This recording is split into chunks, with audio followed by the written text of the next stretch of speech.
पटना में जलजमाव से निपटने की पूरी तैयारी है।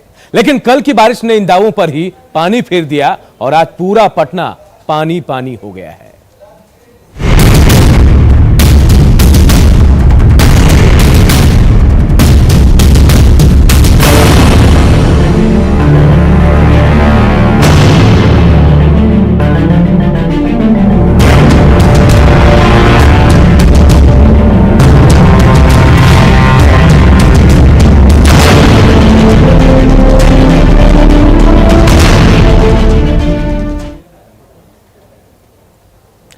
और पटना से बड़ी खबर, जहां बारिश के बाद पटना में पानी भर गया है। डिप्टी सीएम का आवास जलमग्न हो गया है, तो वहीं विधानमंडल परिसर में भी पानी भर आया है। बोरिंग रोड सहित कई जगहों पर भारी जल जमाव है। बोरिंग रोड सहित अन्य जगहों पर जल जमाव की स्थिति है।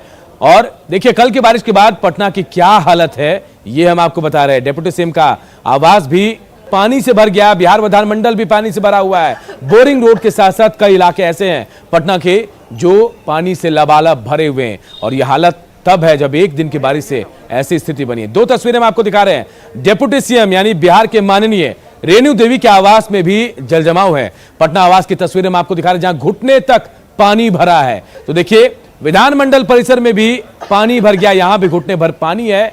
और यह तस्वीर उस वक्त आई है जब यह कहा जा रहा था कि इस बार पटना में जलजमाव नहीं होगा, पूरी तैयारी है जलजमाव से निपटने की। लेकिन एक दिन की बारिश ने इन दावों की पोल खोल कर रख दी है।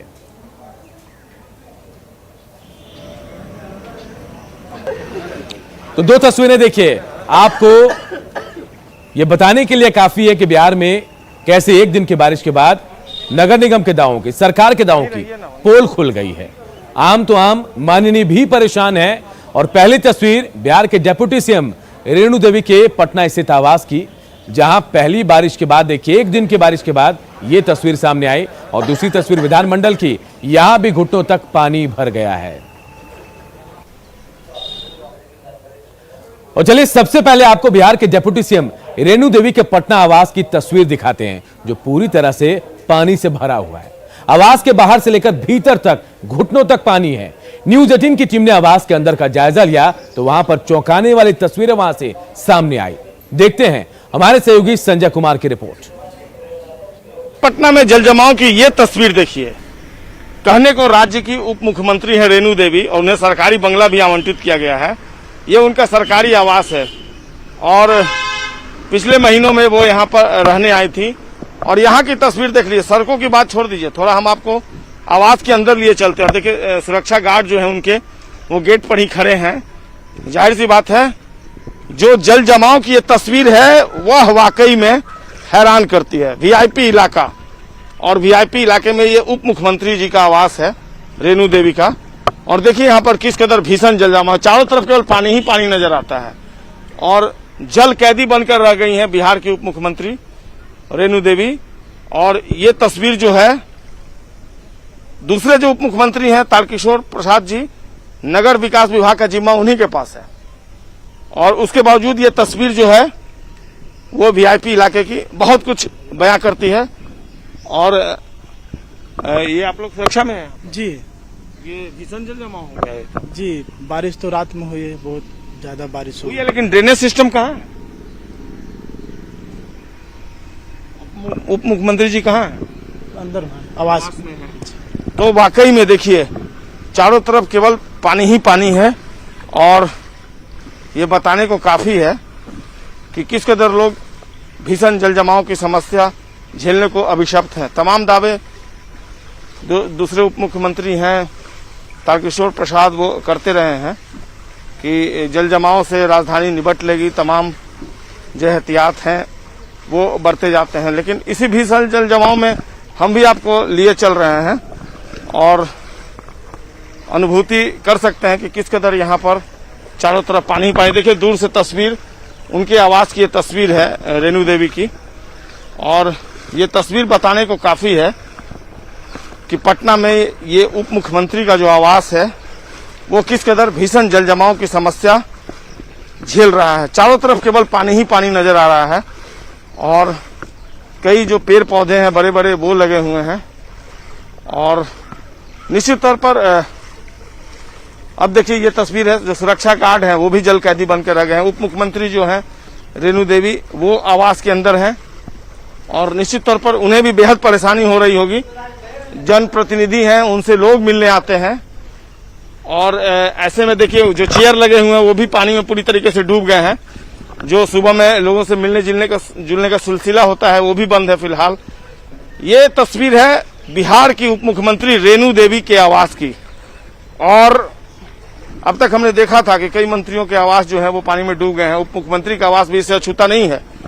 परेशानी हो रही है आप लोगों को? बहुत ज्यादा, रात में बहुत जबरदस्त बारिश हुआ है। बारिश तो हुई है लेकिन ड्रेनेज सिस्टम भी तो रहना चाहिए था, वो नहीं दिख रहा है। भैया ना जो यहाँ पीए हुए हम बोले कि बस तू जल्दी से जल्दी इसको जो है जा उसका निराकरण हो रहा है। हमने बोले कि दिक्कत हो रहा है, तो भाई जस्ट तो हुए किया है अभी रात में। अब इसका जो है ना कहीं बात उत हुआ है, अब देखिए क्या होता है। तो बिल्कुल देखिए ये परेशानी गार्ड हैं और जल कैदी बनकर रह गए हैं। इसी पानी में वो आने जाने को मजबूर हैं और निश्चित तौर पर ये जो तस्वीर है, चारों तरफ जो इनका बंगला है उसमें चारों तरफ केवल और केवल पानी, केवल और केवल जल जमाव, यही तस्वीर जो है वो देखने को मिल रही है। और वाकई में अब क्या कुछ कहने को बचा है।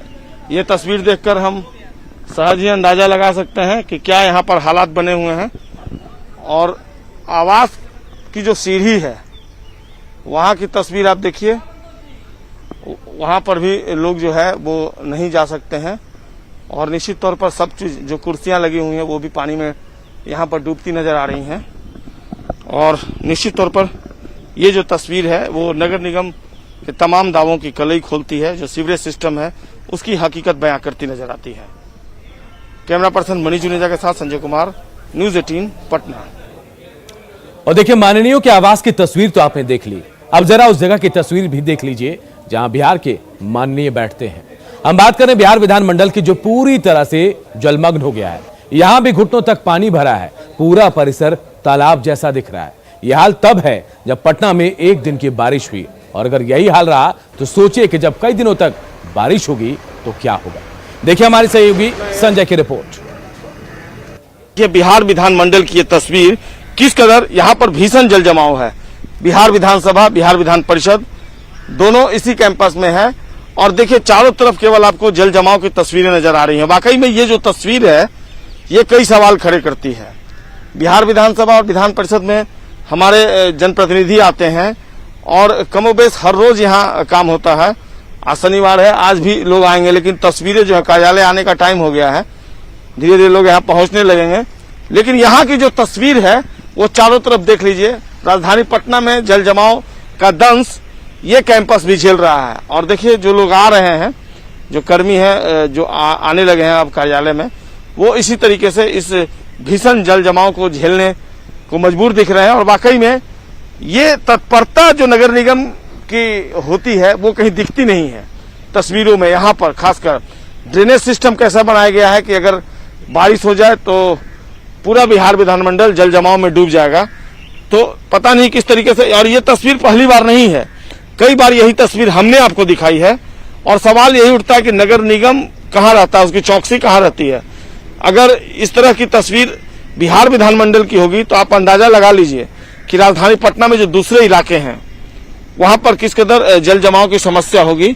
और वाकई में ये समस्या जो है ये इसका कोई निदान होता हुआ नहीं दिख पा रहा है। भले ही तमाम दावे कर लिए जा रहे हो हर स्तर पर, चाहे निगम के स्तर पर किए जाए, प्रशासन के स्तर पर किए जाए या फिर सरकार के स्तर पर नगर विकास विभाग द्वारा किया जाए, लेकिन इन दावों की कलई जो है वह वाकई में इस तस्वीर को देखकर हम यही कह सकते हैं कि खुलती नजर आती है। इन दावों में कोई दम नहीं है। कैमरा पर्सन मनीष जुनेजा के साथ संजय कुमार, न्यूज 18 पटना।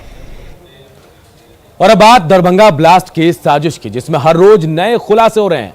अभी मोबाइल कनेक्शन पर जाकर रुका है, जो दरभंगा के बाद अब नेपाल में एक्टिव है।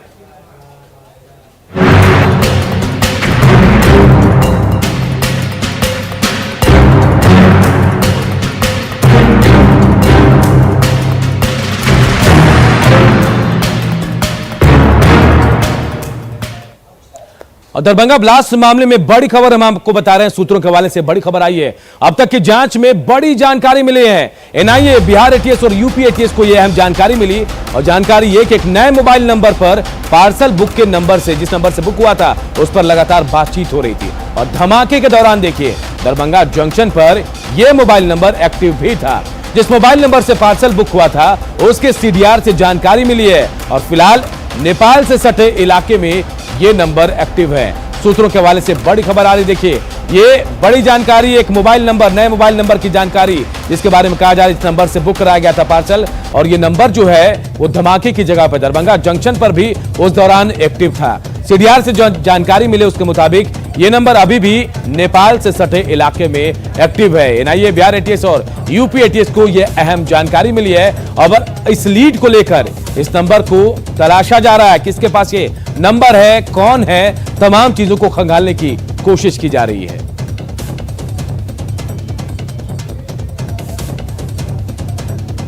तो देखिए, एक नंबर का पता चला है जांच एजेंसियों को और उस नंबर के बारे में जानकारी ये मिल रही कि ये नंबर वो नंबर है जिससे पार्सल की बुकिंग हुई थी और पार्सल बुक करने वाले से लगातार उसकी बातचीत भी हो रही थी।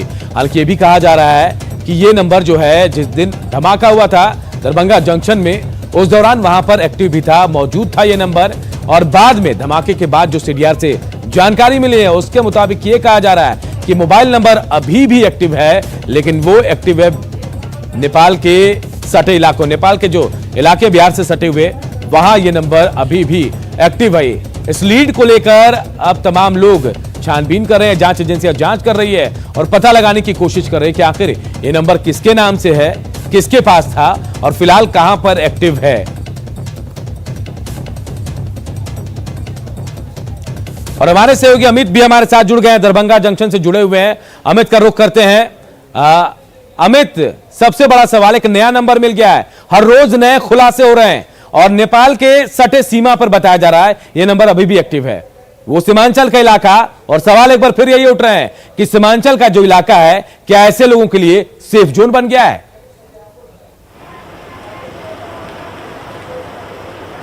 देखिए, बिल्कुल अनूप, बताते हैं हम कि हमारे जो आधिकारिक सूत्रों ने जो जानकारी दी है उसके मुताबिक ये बड़ी खबर हम दर्शकों को बता रहे हैं कि दरभंगा ब्लास्ट मामले में जब एनआईए ने जांच शुरू की, जब एनआईए की टीम जो है वो यहाँ आई थी, जंक्शन पे आई थी, तो यहाँ पे जो ग्राउंड जीरो है वहाँ से लेकर के जहाँ पे ये ट्रेन सिकंदराबाद एक्सप्रेस ठहरी थी उसका पार्सल बोगी का डिस्टेंस क्या था, वो तमाम चीज़ों को जब खंगाला और जब लगातार चूंकि इस मामले में अनुसंधान चल रही है, जब कल शामली से जो है 2 संदिग्ध गिरफ्तार हुए थे और उसके बाद जो है ये जानकारी आई कि जिस नंबर का इस्तेमाल पार्सल बुक करने में किया गया था, जिस मोबाइल नंबर को अंकित किया गया था, उस नंबर का जब सीडीआर खंगाला है एटीएस यूपी ने और बिहार एटीएस ने, तो ये बातें सामने आई कि एक नंबर जो है जिससे लगातार इस नंबर से जो है बातें होती थी और यही बात जो है एनआईए को बताया गया। एनआईए के जो अधिकारी यहाँ आए थे, जब आईजी दरभंगा से उन्होंने मुलाकात की, एसएसपी दरभंगा से मुलाकात की और जब यहाँ पे ग्राउंड जीरो पे आकर के जब वो चीज़ों का जो है अवलोकन कर रहे थे, रिक्रिएशन कर रहे थे,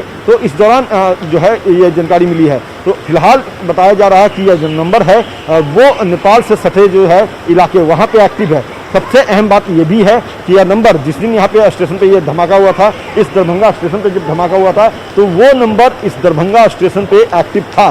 तो एक तस्वीर भी हमने दिखाई थी, हमारे जो है सहयोगी विपिन के जरिए हम लोगों ने दिखाया था कि एक संदिग्ध जो है ब्लास्ट के बाद जो है वो सीसीटीवी कैमरे में कैद हुआ था, इधर उधर भागता, कभी फ़ोन पे बात करता नजर आ रहा था। तो ये माना जा रहा है, जांच एजेंसियां ये मान रही है कि ये वही नंबर है जिसका इस्तेमाल वो संदिग्ध युवक कर रहा था। किससे वो बात कर रहा था ये भी जो है पड़ताल की जा रही है इस बात की। लेकिन सबसे अहम और सबसे बड़ा खुलासा जो है वो इस वक्त का यही है कि जो जिस नंबर का इस्तेमाल जो है पार्सल बुक करने में किया गया था, पार्सल पर्ची पर जो नंबर अंकित था और वो नंबर का ट्रेस जो है शामली में निकला, शामली में कराना में निकला और उसके आधार पर 2 संदिग्धों की गिरफ्तारी हुई और उससे जब पूछताछ की गई, सब सीडीआर को निकाला गया, खंगाला गया, तो ये बात सामने आई है कि यह नंबर नेपाल से सटे इलाके में एक्टिव है। जो नंबर यहाँ पे जो बातचीत करता युवक जो है वो नजर आया था, जो वाटर जो टावर जो है डंप किया गया, तब ये बात सामने आई है कि ये नंबर जो है वो नेपाल के तरफ जो है सीमावर्ती इलाके में एक्टिव है। तो अमित, जाहिर है कि अब जांच का दायरा जो है नेपाल तक पहुंचेगा, क्योंकि अगर ये नंबर वहां एक्टिव है तो उसे भी खंगालने की कोशिश एनआईए करेगी। आप नजर बनाए रखें अमित, हम आगे भी आपसे अपडेट लेते रहेंगे। फिलहाल इस तमाम जानकारी के लिए आपका बहुत बहुत शुक्रिया। और अब बात उस सियासी खबर की जिस पर सियासी संग्राम मचा है, क्योंकि नेता प्रतिपक्ष का दावा है कि 2 से 3 महीने में सरकार गिर जाएगी। अब यह सच है या सियासी, देखने वाली बात होगी।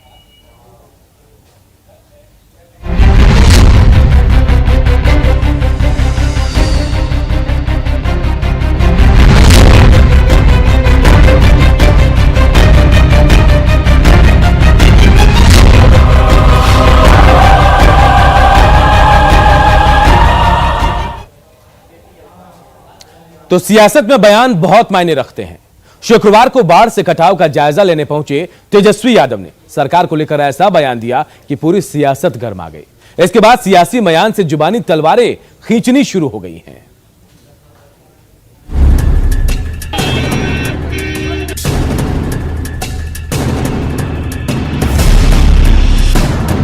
तकरीबन 204 दिनों बाद शुक्रवार को नेता प्रतिपक्ष तेजस्वी यादव अपने चुनावी क्षेत्र पहुंचे थे। तेजस्वी यादव राघोपुर में बाढ़ से कटाव का जायजा लेने लंका टोला पहुंचे थे। जायजा लेने के दरमियान ग्रामीणों ने जब अपनी समस्या गिनाई तो तेजस्वी ने बिहार की राजनीति को गरमाने वाला बड़ा बयान दे डाला। स्वागत करने दीजिए ना, महीना रोजे सरकार गिरे जा रहा है, महीना रोजे सरकार गिरे जा रहा है, महीना रोजे सरकार गिरे जा रहा है, महीना रोजे सरकार गिरे जा रहा है। तेजस्वी यही नहीं रुके, उन्होंने बिहार सरकार पर राघोपुर के साथ सौतेरा व्यवहार करने का आरोप भी लगाया।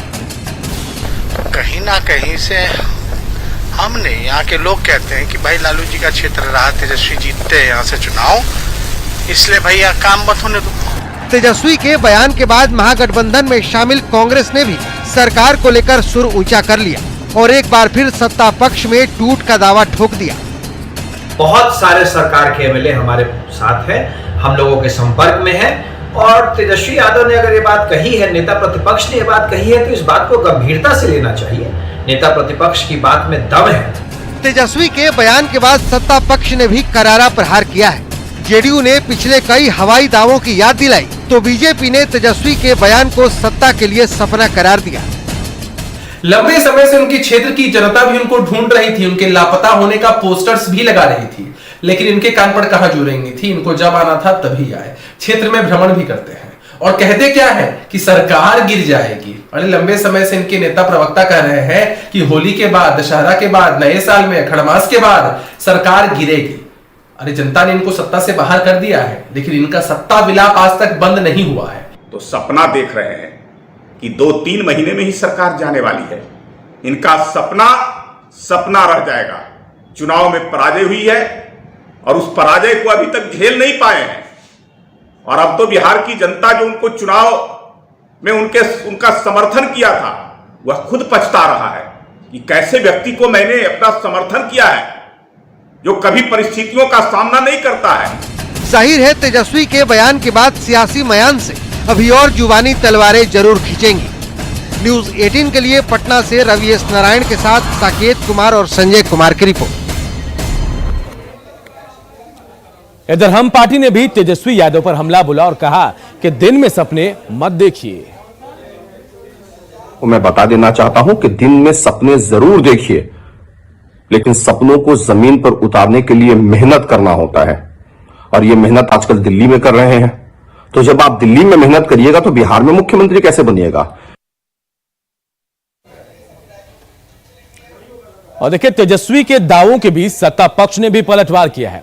तेजस्वी का दावा कि सरकार गिर जाएगी तो सत्ता पक्ष ने इसे सपना देखने जैसा बताया। वहीं तेजस्वी ने 2-3 महीने की बात कही है तो सत्ता पक्ष का दावा है कि उनकी मंशा कभी पूरी नहीं होगी।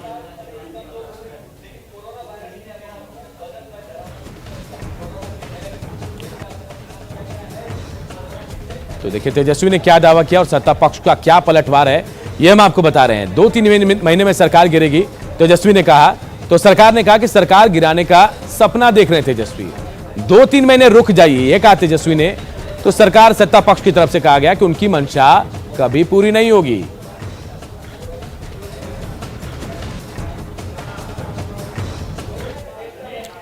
और चलिए अब आपको बताते हैं कि इन दावों के पीछे आखिर क्या वजह है। तेजस्वी ने किस आधार पर यह बयान दिया? क्या बिहार में कोई सियासी खिचड़ी पक रही है? सबसे पहले सवाल यही उठता है कि अंदर खाने आरजेडी का कोई बड़ा प्लान चल रहा है। इसका खुलासा तो समय आने के बाद ही होगा, लेकिन इस बयान ने सियासी संग्राम जरूर मचा दिया है।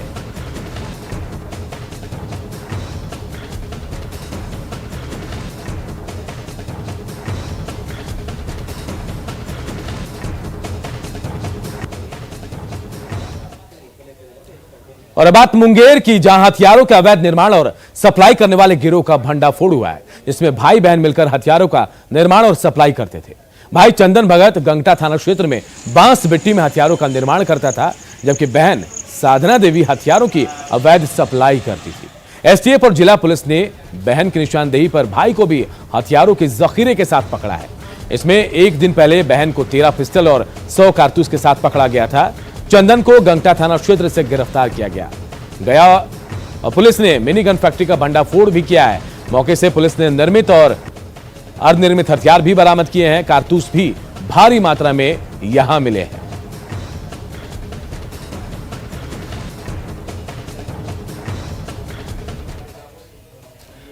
और इधर आरा रेलवे स्टेशन पर प्रदर्शन कर रहे चित्रकारों को आरपीएफ पुलिस ने गिरफ्तार कर लिया है।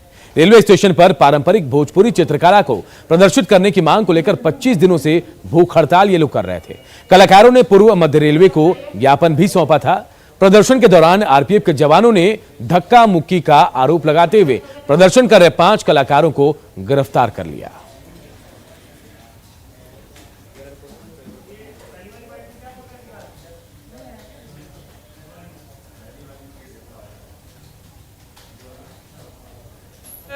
हमारे कुछ साथी को आरपीएफ कार्यालय में रखा गया है। कोई हो हंगामा नहीं था, शांतिपूर्ण आंदोलन है और कलात्मक आंदोलन है। हम अपनी कला का प्रचार कर रहे हैं।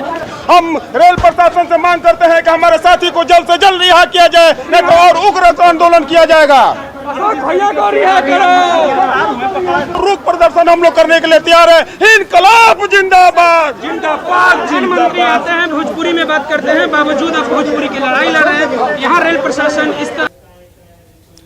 और अपना बिहार के इस बुलेटिन में इतना ही। आगे है जोहार झारखंड।